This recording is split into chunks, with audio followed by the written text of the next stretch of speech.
প্রতিদিন গণতন্ত্র আক্রান্ত হচ্ছে। কথায় কথায় আমরা বলি, দেখবেন যারা টিভিতে টক শোতে বসে, বিজেপি হতে পারে, তৃণমূল হতে পারে, তারা কিন্তু 34 বছরের বামফ্রন্ট ছাড়া কথা বলতে পারে না। 34 বছরের বামফ্রন্ট মানে আমরা গণতান্ত্রিক মহিলা সমিতি করি, আমরা বামপন্থীদেরকে সমর্থন করি, আমরা নির্বাচনে লড়ি না, আমরা সরকার গঠন করি না, কিন্তু আমরা বামপন্থীদের সমর্থন করি।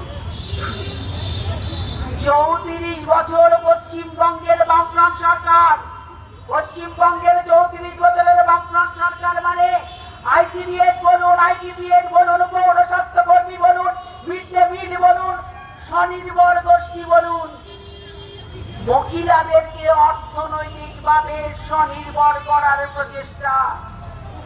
34 বছর ধরে কোন রাজনীতির রং না দেখে পঞ্চায়েত পৌরসভায় মহিলাদের জন্য আসন সংরক্ষণ। 34 বছর ধরে গণতান্ত্রিক মহিলা সমিতি তারও আগের থেকে আজ পর্যন্ত লড়াই করছে বিধানসভা লোকসভায় মহিলাদের জন্য আসন সংরক্ষণ করতে হবে।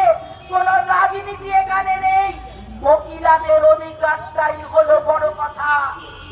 এই লড়াই আমরা 34 বছর ধরে লড়ে পশ্চিমবঙ্গের বামফ্রন্ট সরকারের আমলে নারীর মান সম্মান মর্যাদাকে সেই জায়গায় তুলতে পেরেছি। আর আজকে 12 বছর 14 বছরের তৃণমূলের সরকার, তৃণমূলকে কি আমাদের কাছে জবাব দিতে হবে না? আমরা গণতান্ত্রিক মহিলা সমিতি করি, আমরা রান্নাঘর পর্যন্ত পৌঁছে যাই, মহিলাদের জন্য লড়াই করি।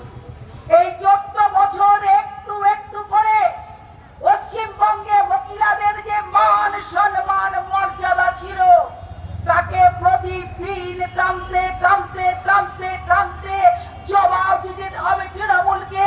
এ কোন অন্ধকার, এ কোন সমাজ? 30, 40, 50 বছরের মহিলা দেখো, সেটাও নাকি নারী দেখো। আবার 70, 80, 90 বছরের বৃদ্ধা মা, তার দেহটাও নারী দেহ।